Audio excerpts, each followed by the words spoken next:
दोस्तों नमस्कार। पिछले वीडियो में किसी टेक्निकल प्रॉब्लम की वजह से इससे यहाँ तक ही पढ़ पाए थे। अब इससे बाद के प्रश्नों को अभी इस वीडियो में देखते हैं और यह 115वां ही सेट होगा और 115वां सेट का 51वां क्वेश्चन है। रबी और खरीफ मौसमों के बीच एक छोटा मौसम होता है जिसे डैश कहा जाता है, उसके कहते हैं जायद मौसम।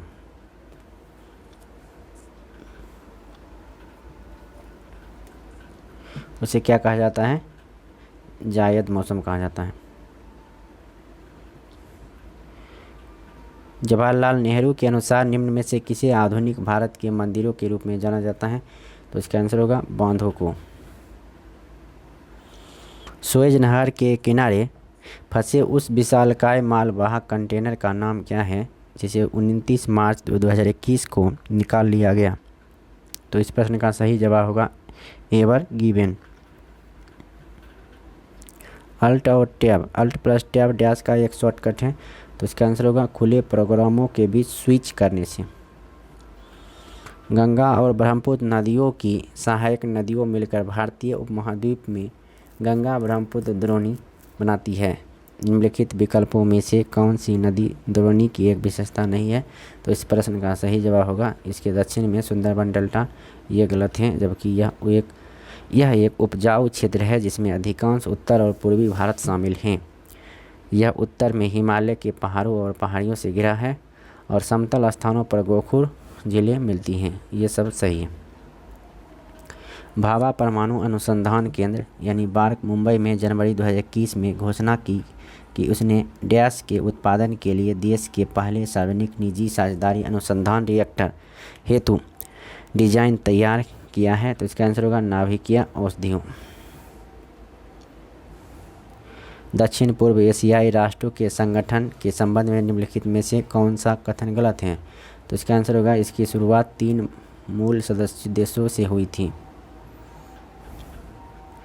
निम्नलिखित में से कौन सा राष्ट्रीय राजमार्ग पुणे और हैदराबाद को जोड़ता है?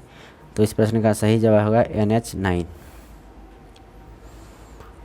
उस विकल्प का चयन कीजिए जिसके दोनों शब्दों के बीच वैसा ही संबंध न हो जो जैसा कि अन्य विकल्पों से दिए गए दोनों शब्दों के बीच है। बड़ा, विस्तृत, भारी, हल्का, क्रूर, दयालु, अच्छा, बुरा। तो इसका आंसर होगा बड़ा विस्तृत। अगस्त 2020 तक प्राप्त जानकारी के अनुसार भारतीय राष्ट्रीय राजमार्ग प्राधिकरण ने 2023 से 2025 के लिए एक्सप्रेसवे और आर्थिक गलियारों के नेटवर्क की समय रेखा निर्धारित है।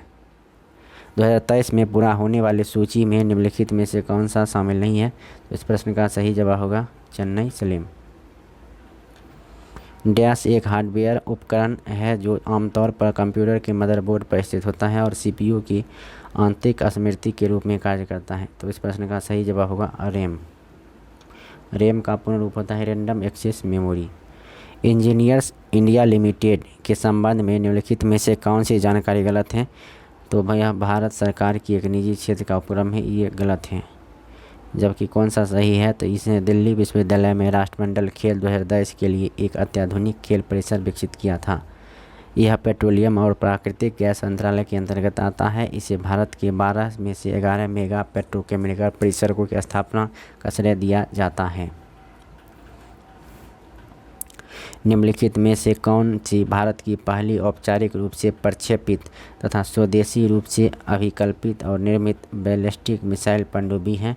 तो इस प्रश्न का सही जवाब होगा INS अरिहंत। भारत के स्वतंत्रता संग्राम में भारत छोड़ो आंदोलन की महत्वपूर्ण भूमिका थी। इस आंदोलन के बाद निम्न में से कौन सी घटना घटित हुई थी? तो इसका आंसर होगा ब्रिटेन की लेबर सरकार ने भारत में कैबिनेट मिशन भेजा।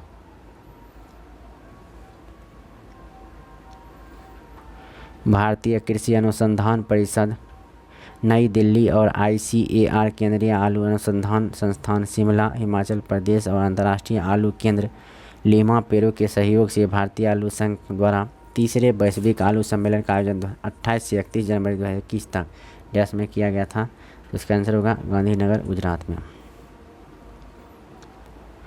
तो यही इस सेट यहीं समाप्त होता है।